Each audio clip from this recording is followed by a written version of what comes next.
Morning, sir. Dr. Joseph, I'm Dr. Srinivas Kumar. I'm able to see you and hear you. Please, you have excellent panel here. Dr.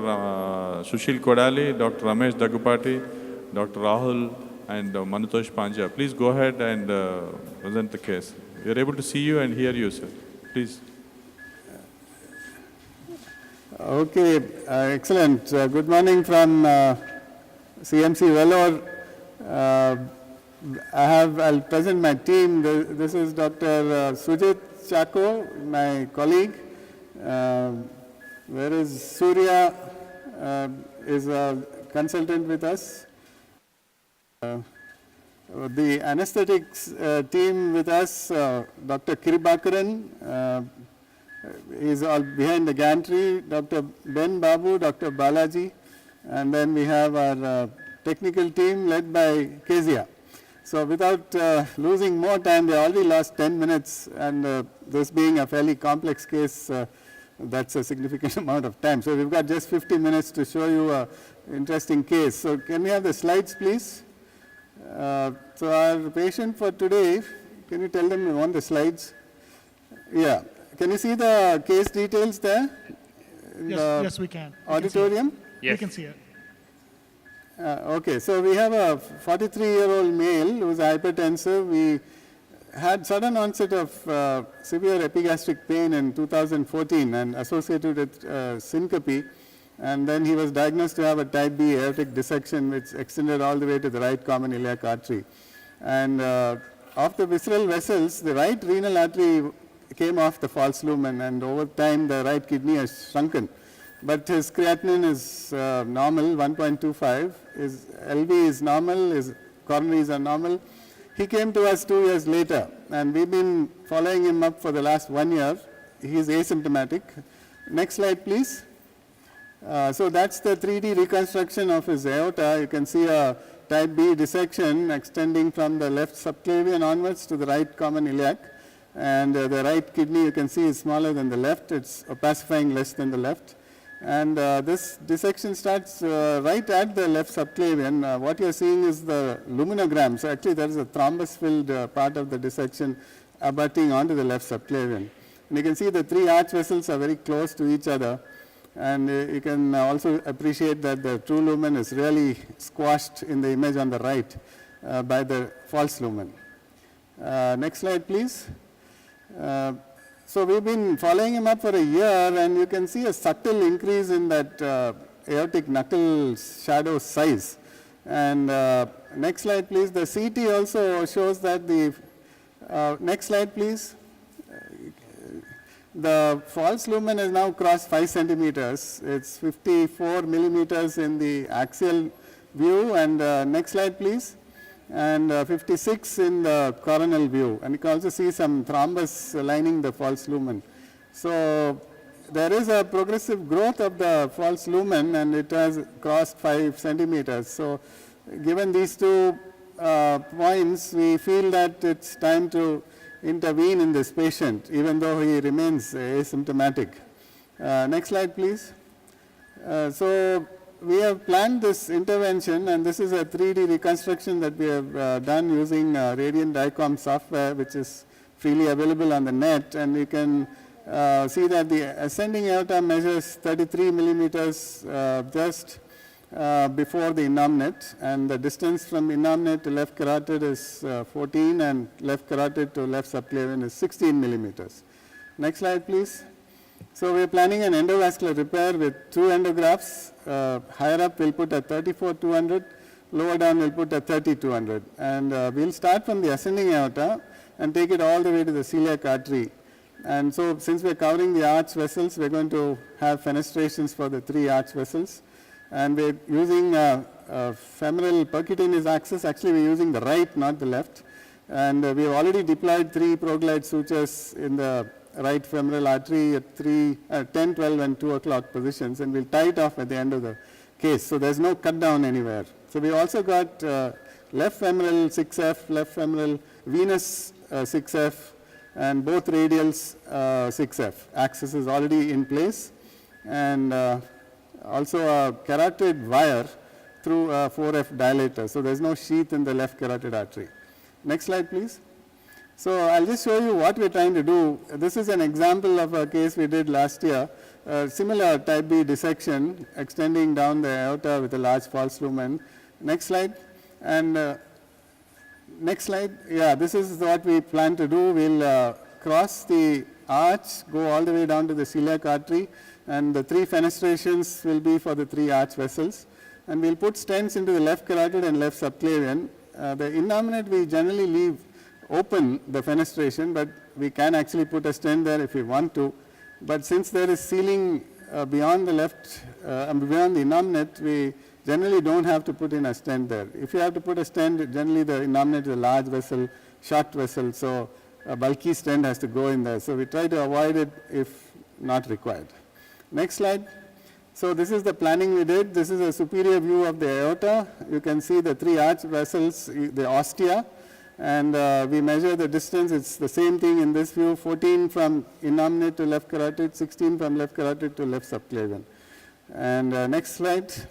So we draw an imaginary 12 o'clock line through the 3 ostia, and so we can see the relationships of the 3 ostia to this imaginary 12 o'clock line, which is at the superior aspect of the arch.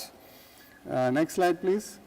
So we make fenestrations using our fenestrators, circular and oval. We have both of them, and we line the fenestration with radiopaque wire and then resheath the device. Next slide. So this is what we have done. The bottom panel shows the graft that we are going to use today. We made 3 fenestrations, approximately the same location and distance as what the CT showed us. But you can see that the left subclavian fenestration had to go a little posterior because it had to avoid that strut. We don't like to make a fenestration over a strut. So to avoid the strut, we had to push that one a little back. We hope that that will not create too much of a problem canalizing it. But the innominate, you can see, is oval. So that is also done so that it fits into that valley in that strut, and the left carotid is circular. So the size is 12/8 oval for the innominate, 8 mm for the left carotid and left subclavian. Next slide, please. And then the other thing we do is to make 2 radiopaque markers line up with the 12 o'clock line. You can see them marked by the purple and yellow arrows. And these 2 markers are actually there on the graft. We just take it off from the top of the graft and line it up with this 12 o'clock line. And then we resheath, we make sure that this 8 marker is right on the surface of the graft under the transparent sheet. So the bottom panel, you can see the figure of 8s right on the surface. Next slide. So this is important because when it's on the surface, you can use this marker to get a rotational guide. You know, if the marker is right on top, you will see it as a slit. If you don't have it on the surface, if it falls into the folds of the graft, that marker is of no use in terms of rotation, as you see in the right panel. Next slide, please. So the important thing is to deploy the device in the plane of the arch. So the plane of the arch is, this is the plane where the stiff wire in the aorta, the ascending aortic and descending aortic part of it overlaps. So in today's case, we have determined the plane of the arch to be RAO 33. So we will work on the orthogonal view to this, which is 90 minus 33, which is LAO 57 degrees. So today's case will be done in LAO 57 degrees. So now we will show you the angiogram, which we have done in LAO 57 in today's case. Can we have the fluoroscopy now? Slides off. Yeah, can we play the angio, arch angio? Yeah, so this is today's angiogram. We have placed a Lundquist wire in the ascending aorta from the right femoral artery, and we are doing an angiogram over this wire using a catheter called the Watt catheter from Cook. And we have 2 pigtail catheters coming from both the radial arteries, one in the innominate, one in the left subclavian, and we have a wire in the left carotid. So these 3 are marking the 3 arch vessels, and in this view we will deploy our graft and try to get our 3 fenestrations lined up to these 3 arch vessels. Before that, we are going to deploy the lower graft, which is ending at the level of the celiac, Next one. So this is the descending aortogram, and next one. And this is the abdominal aorta in LAO 57. So everything is in LAO 57. Freeze that. So you can see that the celiac artery is celiac artery, SMA, and the left renal are all from the true lumen, and we are in the true lumen with the catheter and wire. So that's very important to be sure about, because when you deploy the graft, you shouldn't accidentally be in the false lumen. So we're going to end at the celiac artery. So we've kept a catheter from the left femoral artery in the celiac artery as a marker, and yeah. So I think it's in the celiac artery with a coronary wire going up the artery. So this is a marker for us. So without too much ado, I think we'll work on with the case. But any comments from the panel? I've spoken a lot, but it is a fairly involved case in terms of technique. Right, Dr. Joseph, this is a very clear explanation of what you're planning, and I think this is very important, and how to plan your case. I think it's very nice to show us all the steps that you have done, including CT and creating the fenestrations, and wonderful job. Sushil, any comments? No, it's just your decision to go forward, even though it's asymptomatic, is based on the size of the thoracic aorta? That's right. That's right. 2 points. One is over a span of a year, we have seen a subtle increase in the size of the false lumen, and the size of the false lumen has now crossed 5 centimeters. False lumen, that is. If you add the false and the true, in some places it may actually be more than 6. So the total aortic diameter is probably more than that.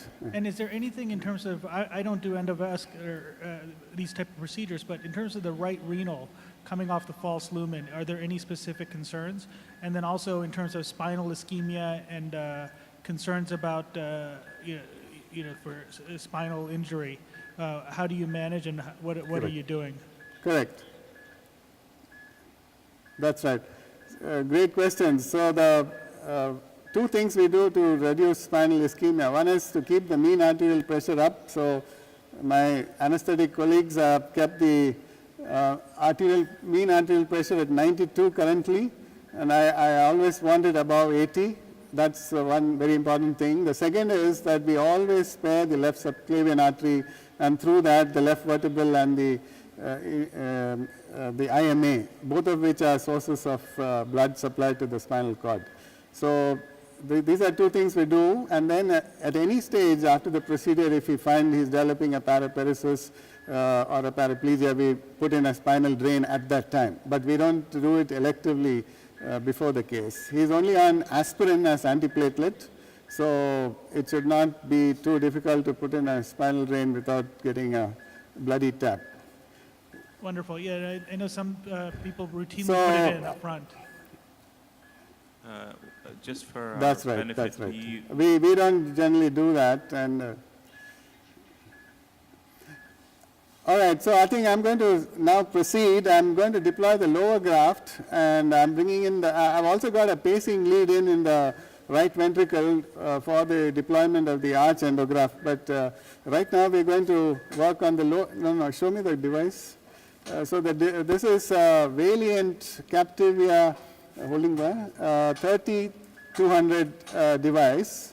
It's going up from the right femoral artery, and we are going to deploy it with its lower end at the level of the celiac artery. So I'm taking it up. Show higher up, please. Is this a so I'm going sheathless up the aorta here on.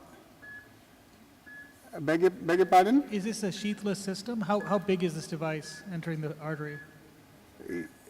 Yeah, this device is 22 French. If you can focus here, there is no sheath. You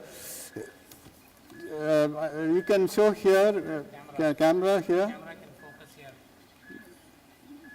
Okay, by the time you get to it, there is no sheath. Okay. It is just a device which has got its own sheath, so the endograft is within that. So we are going up. and I'm focusing more on the celiac artery at the lower end of the graph. Now go to LAO.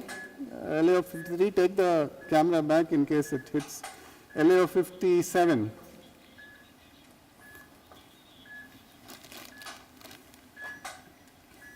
So you can see that I've got my catheter there at in the celiac artery. So that's a handy marker for me, and I'm going to deploy a little higher up. Show the top of the graph, please.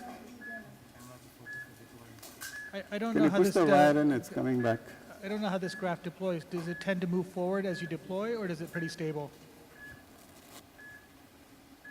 It's pretty stable. So I'm beginning the deployment. You can see the top of the graft opening, but I'm going to now focus on the lower end because that is what is important for us right now. Can you just test through the sheet just to be sure where it is? Test. George, Dr. Panja Yeah, here. so the catheter slipped down a little bit. The proximal lane so just I'll distal keep it to the there. left subclavian. Test again. Yeah, so we are all right now. It's above the celiac. So I'm doing the slow release, which involves rotating this purple blue handle towards me. It's a fairly slow process, but there you can see it coming down. The graft is deploying. One more test there, just to be sure that I'm fine. Yeah, so I seem to be okay as far as the celiac goes, and oh,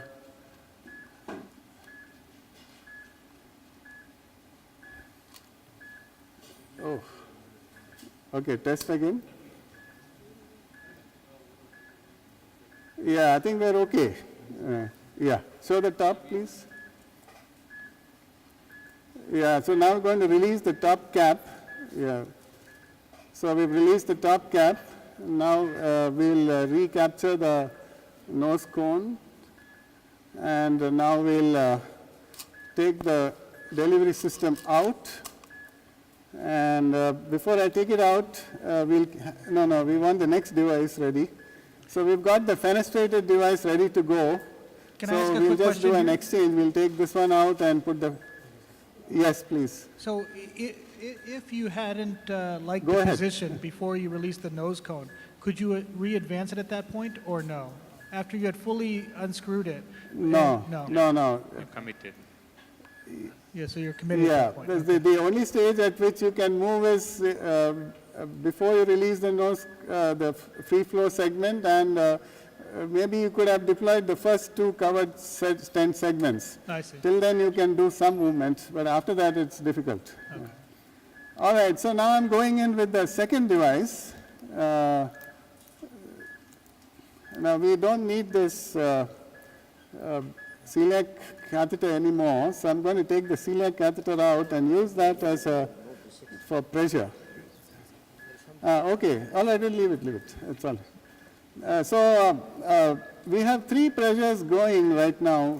I'm seeing only one there. Where is this one? Okay, the carotid is not on, so I'm going to switch on the carotid pressure. Can you stop the flush and put? So I'm going to have three pressures. One is through each pigtail. So that's going to tell me the left subclavian and the innominate pressure. And one is through the 4F dilator that I have in the carotid artery. So that will give me the carotid pressure. So why I need these three pressures is when I deploy the delivery system, the graft, and align the fenestrations, it's important to be sure that the fenestrations immediately flow.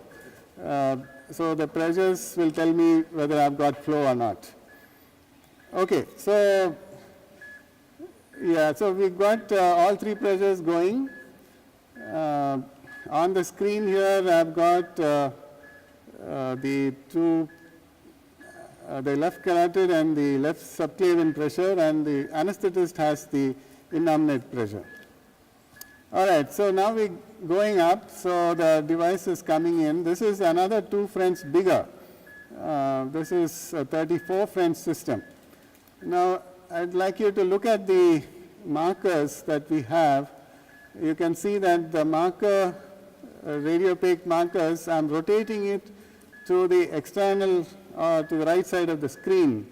And you can see behind them the fenestration. So, can you see both the markers? Yes, we can see that. Very nicely. In the device, they are both like vertical slits or vertical lines, black lines. They are actually figures of 8, but because I'm seeing them end on, they're looking like vertical lines, and I'm in the LAO 57 view. So that tells me that my 12 o'clock line is oriented laterally in LAO 57. Okay, I'm going up. So I'm slowly going through this graft. Now this graft hasn't expanded all that much because the true lumen is, just hold it there. The true lumen is quite small. We may have, no, don't move till I tell you. So you can see that, those 2 markers are still like vertical lines. So now I'm going over the arch into the ascending aorta. So now these 2 markers will move from lateral to superior. Show the arch, please. Right, so here I go. I'm keeping the, don't move the table. So you can see that those 2 markers are superior now. There is a little rotation. One of the markers is become a little 8-ish. So I'm going to readjust that. Yeah. All right, so it's back to like a slit.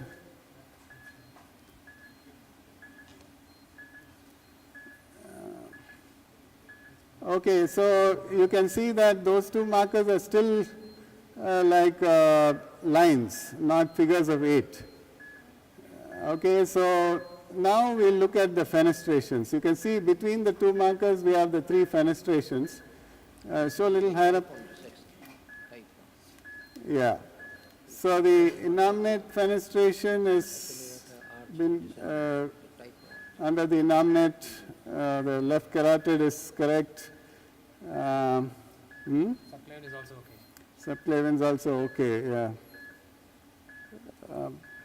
Yeah, the left carotid is between that bone. The wire is moved a little bit. Okay, I think I'm reasonably happy with my fenestration position. Pardon? You want to check the carotid with the contrast? Or? Yeah, maybe we can just shoot through this, so it'll be more convenient. Just remember to put the pressure back on.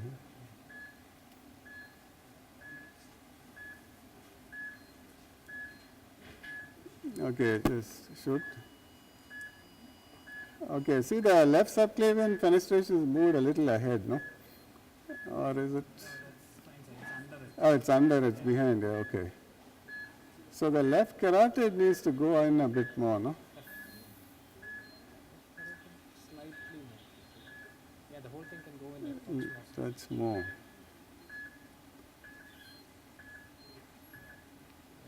Where is the? In the middle, you can see the subclavian fenestration. It appears you might have to push it in a little bit, right? No, I think the left subclavian has gone ahead too much, no? It's under it. Can we just look at our graph picture again? I just want to bring up that slide. Tell them I want to see the slide of the graft. See the distance between the left subclavian fenestration to that marker. Just ask them to show the slide, please. There is one there? Okay. All right. Then I think we are okay. But I'm just double confirming. It is important to be sure that the fenestrations are lined up with the target vessels. George, So what is the exact I'm just entry taking point an of extra minute dissection? to George, what is the exact entry point of the dissection? Actually, there are multiple entry points, and there is one a little beyond the left subclavian. but the dissection extends a little backwards from the entry point and reaches the left subclavian. So there is a thin flap starting right from the left subclavian, although the entry point is further down. But you know that you can't rely on that flap to land your graft and get and not tear it. See, if you just look at entry point and just start the graft just above that, there may be a retrograde part of the dissection, and the flap there may give way, and then you will get a new entry point. So you need to start in normal vessel where there is no dissection at all. So I don't worry too much about where the entry point is. I worry more about till where is the aorta dissected, am I upstream to that. So you can define a type of yeah, dissection. can you, it's not coming. Yeah, there it is. See, there is no gap. Just zoom the graph, please. Zoom the slide.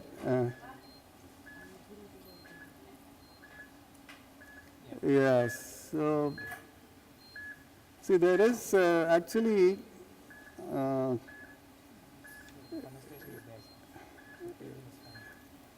is it there? Okay, I think we are okay, and there is also the same distance from there to the innominate, which we can see well. Okay, so we are. I think we are okay. I've just double confirmed that my location is fine. I'm just looking at it again. Yeah. Do you do the it's angio okay, through the no? innominate or no? Okay. I beg your pardon? Do you test in the innominate to confirm that it lines Okay, up? so I'm. You want to inject in the innominate?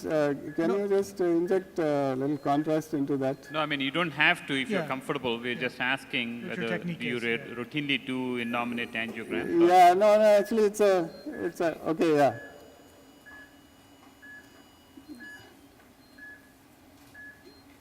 Yeah, I think we are okay. That appears to line up You can see that perfectly. the innominate fenestration is lined under that. So I'm beginning my deployment. I don't start my pacing at this point of time. I wait for the first covered stent to start deploying, then I'll start pacing. So that reduces the time of ischemia. Just acquire this. Okay, so the graft is beginning to deploy. Can you start pacing now? Pacing on at 180? Okay.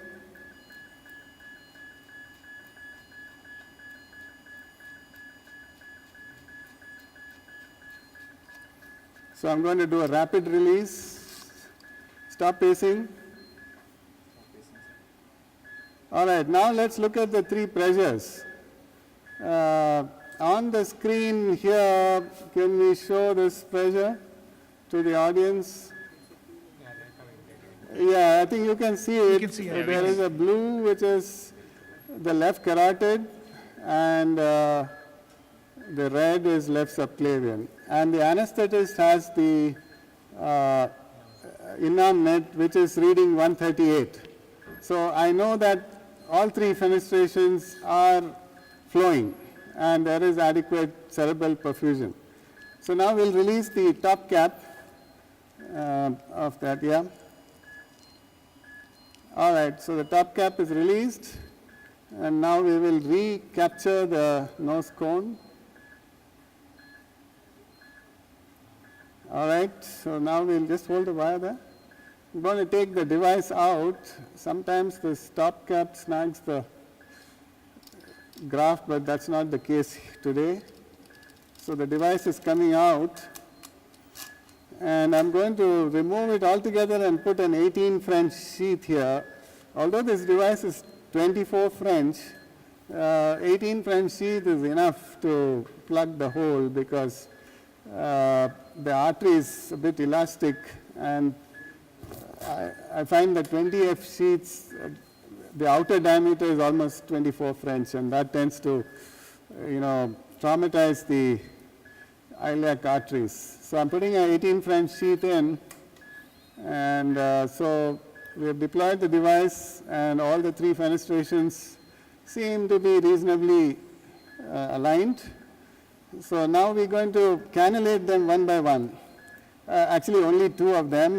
We only cannulate the left carotid and the left subclave, and the innominate I am just going to leave alone because I have got adequate seal beyond the innominate. The idea of starting in the ascending is that the ascending is straighter than the arch, and the graft has more stability when you start in the ascending, and the inner curve is very nicely covered. The fenestrations are all on the outer curve. So very often you get this bird beaking graft with a inner curve type 1 endo leak, which we don't get because we are starting in the ascending aorta. So now I am going to try and cannulate the left left carotid. We don't need a catheter, I just want the wire. So for this, I will probably disappear from the view because I am going to the head end and drop the wire in. I need that micropuncture introducer.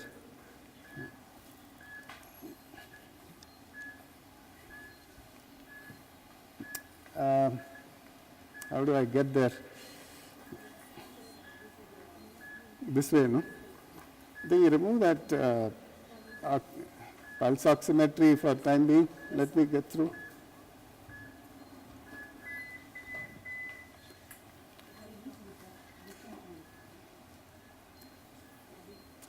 Let me go, yeah. You can remove that pressure line also, it's okay. Yeah, that's good.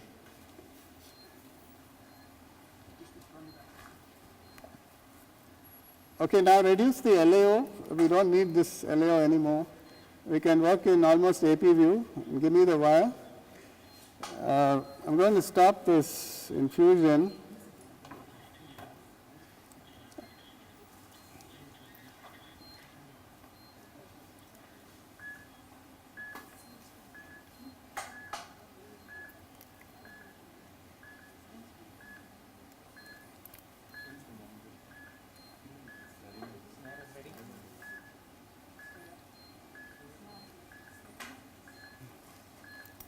Take that. Okay, wire is coming out.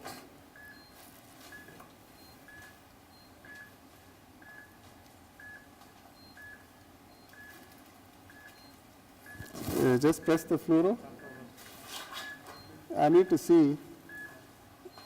All right, so I'm dropping a wire in from the left carotid dilator, and I think I crossed it. See the wire? Can you see the wire on the fluoro? Yeah. So you know the fenestration is absolutely right because the wire just fell through. I didn't have to do any manipulation whatsoever. So this system which we use, which we have devised actually, has not been reported before, but it's so precise that we generally spend less than a minute crossing the fenestrations. All right, so How do you now confirm that I've you're got this wire through the left carotid. How do you confirm that you're not Yeah, behind so the we're graft? going to now put a, yeah, there are several ways. One is you pull the wire up and you rotate it. And you can see I'm rotating it and it's freely moving. The tip is just spinning around. That can't happen if I was under the graft here because the graft would be opposed to the wall. Second is now I'm going to go in with a snare over the Lundquist wire, a snare on the Lundquist wire, and I'm going to catch hold of the tip of this wire and exteriorize it from the femoral artery. So I'll have a through and through loop. So if that loop moves directly from the left carotid fenestration to the descending aorta, I know I'm not under the graft. Whereas if I was under the graft and I caught the wire in the ascending aorta below the graft, then it would loop around the end of the graft, the top end of the graft before coming out. So my colleague Sujit is bringing in a 6F snare over the Lundquist wire. That's the snare catheter, after which the wire will be removed. and the snare loop will be introduced. Go all the way to the ascending. What are you doing? Catheter alone, please. Don't drop the wire, just be careful. One important thing while working on such cases, we have these long wires going down the table. I always try to clip them at 1 or 2 points, because before you know it, there'll be one end on the floor. So it's something which we've learned the hard way. So, okay, so now Sujit's got his catheter up there. He's going to remove the Lindquist wire, take it out, and bring the snare, please. Just bring the snare. You can use the blue tip, give the blue tip, from the other end. No, take that off, it's okay. Oh, okay, that's also a good way of doing it. Yeah, all right. So we have another 14 minutes, so we'll try to show you as much as possible. We don't have too much left. We basically have to just deploy 2 stents in the left carotid, left subclavian. So I'm just trying to drop the wire through the snare. Yeah. So you can see that Sujit has caught the wire and he is now exteriorizing it, and you can see that the wire is taking the short loop through the graft. It's not coming around the top end of the graft. So it is definitely gone through the fenestration. Very nice demonstration. Yeah. All right, so he's now, give me a clip, please. So he's going to pull the wire till he can get as much of it on the other end. And I'm just going to put a clip at this end. Okay, give me a flush, please. And then now we're going to work from the lower end. Get the Ansel sheet 7.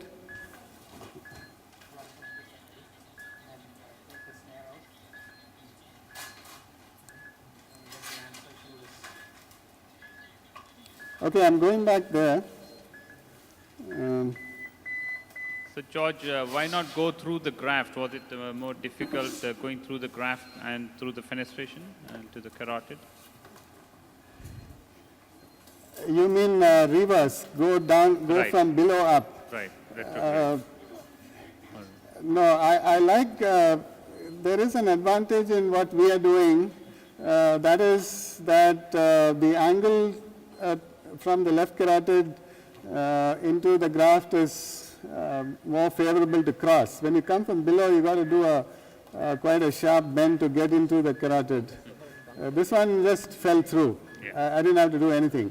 The second thing is, now I've got an exteriorized wire which gives me control on both ends, and so I have a very good stability. And you will see now I'm bringing a 7 French sheath. This is a 7 French 70 centimeter Ansel sheath, and it's going up the carotid. And go a little LAO, please. So it's gone up the carotid, and we are going to work on the same wire. It's basically a soft termo wire, but because I've got control at both ends, I don't need to change it to a stiff wire. Aspirate flush, silene 832. So I'm going to deploy a covered stent. It's called the silene. Can somebody show the cover to them? It's made by In-Situ Technologies. Show the cover, please. Can you show the cover? Not this, that cover. Give the stent to us. We are with Give you for the another stent to 5 us. minutes, George. And so please. Can you show this cover, please? Yeah, okay. So we'll just deploy one stent for you, maybe. Then there's only the subclavian stent to deploy, and then the case is done. So I'll just show you this one, and even if that works, I mean, that should be enough to give you an idea of what the next one is. Basically, we come from the left radial and drop a wire down and snare it out just like this and deploy one more stent. Sure. So we are almost done. Maybe I won't have the completion angiogram to show you, but the important part is over. Yeah. Okay, so the saline stent is being loaded on the wire, and it's coming in. It's a 8 mm diameter, 32 millimeter length covered stent.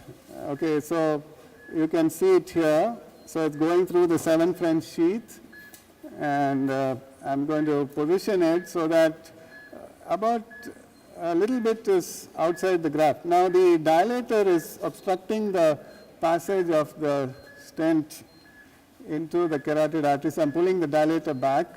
Yeah, so now the stent is adequately into the artery. All right, so I'm pulling the sheath back now to expose the stent. Yeah, so we are ready to deploy. Now you can see that the angle is towards the descending, but we'll correct that as we deploy. Pull back? Yeah. Okay. Yeah. All right, so we are ready to deploy. I pull the sheath back and expose the stent. Okay, Sujit, please deploy. So we're going to deploy it at 8 atmospheres. So at this stage, I push the shaft of the balloon, and you can see now I've oriented it towards the ascending aorta. Okay, deflate. Epic 940.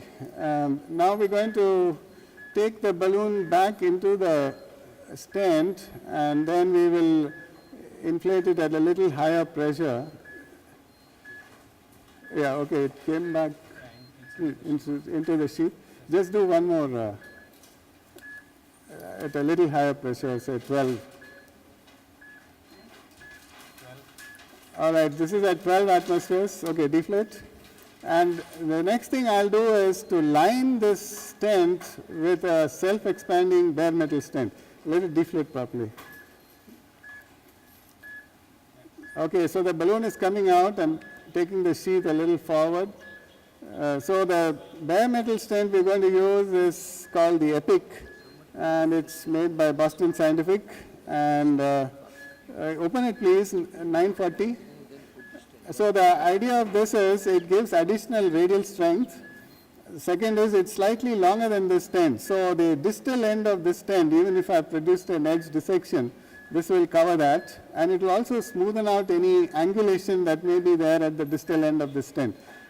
Because this is a rigid balloon expandable covered stent, so it sometimes produces an angulation. Okay, so the wire is a little short. Okay, we've got it.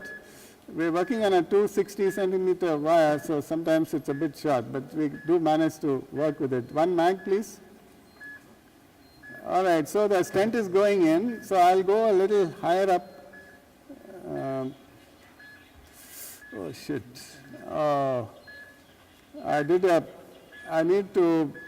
I've actually pushed that stent in, the covered stent. So I need to put another covered stent. Can you get another silene, please? So the end of this stent actually hit the silene and pushed it up. No, give 932.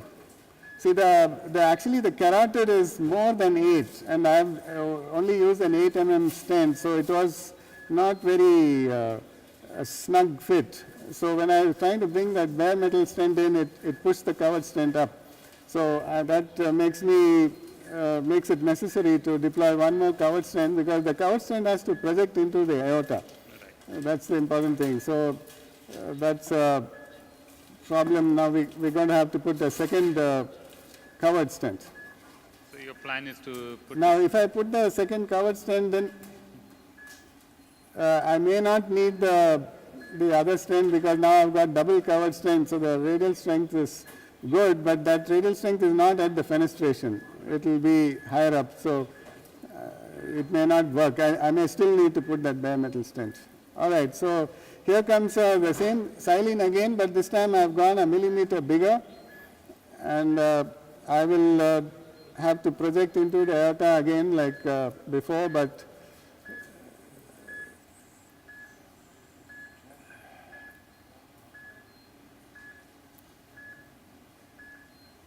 it's pushing that stent up. I think that we need to just feed the wire in a bit. Okay. Yeah, all right.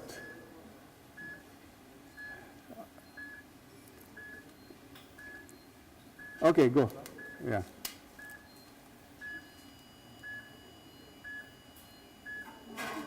Yeah.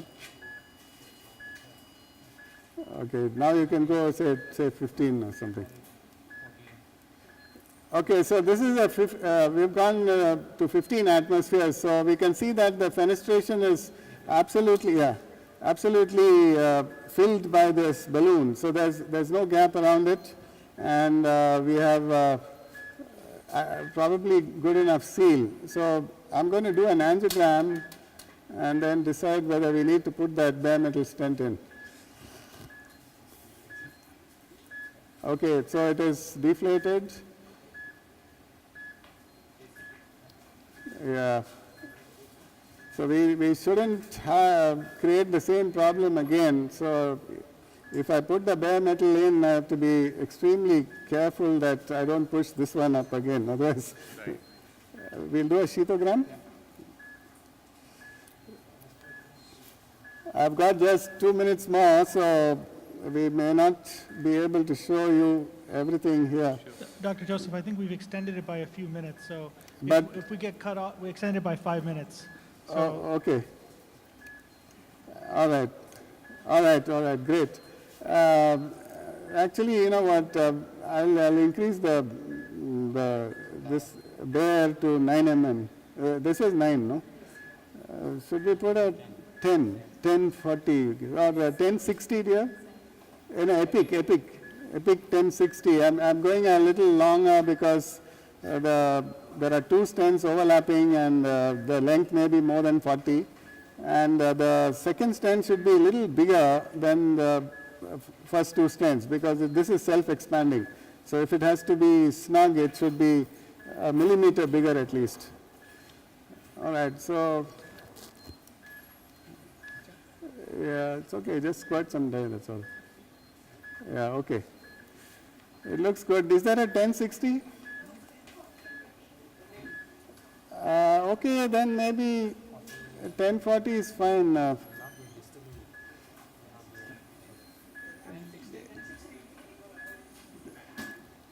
Okay, they are trying to get us the right size of stent. Yeah, they've got a 1060. So I have chosen a 1060 now because the length may be more than 40. So the lengths come in multiples of 20. So I've stepped up the diameter by 1 millimeter and the length by 2 centimeters.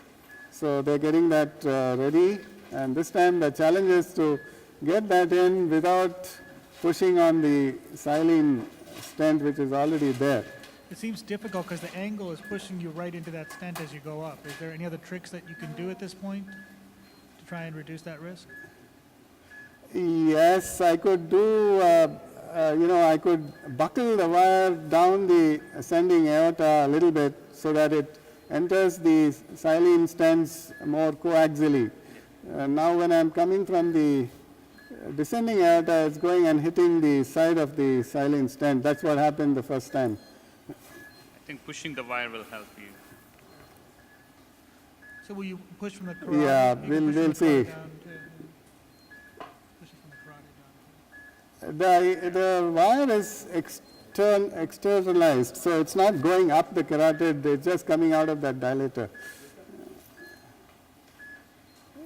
Okay, so I'll do this very slowly. No, it's not come yet.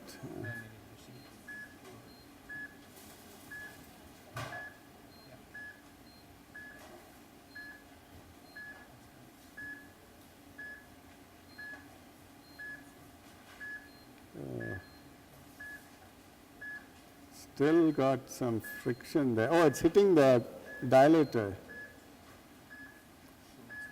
Yeah, show a little up. All right, so we are in. Yeah, so we need to project a little more than the existing stent. So I think that's okay. Okay, so Sujit will now deploy the epic. Basically, he has to just roll the wheel slowly. Yeah, keep going. Yeah, I'm keeping a traction on it so that it doesn't slide up. Yeah, okay. Yeah, keep going.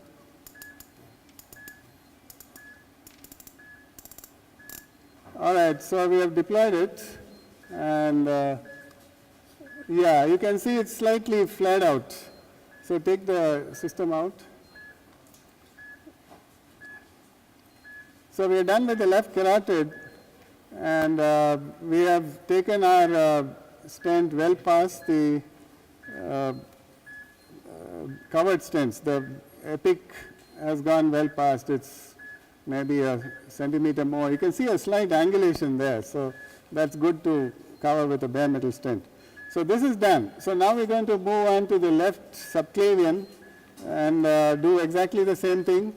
George, I think we're running out of So time. whenever you Yeah, I think with that, Okay. actually, you have shown an excellent demonstration of how to do this complex procedure. Thank you, we- you have done the wonderful job. Yeah, we congratulate you. And any comments, Sushil, last comment? No, it's an excellent demonstration. It's a very thoughtful procedure, a lot of planning, and you really helped demonstrate that very well. How much effort. It's not something you can just go ahead and do. You have to think and plan and patient-specific anatomy because you're trying to use existing devices that aren't designed for this application. So very nice example, very nice demonstration. Congratulations. Thank you. Thank you. thank you, thank you. Bye then.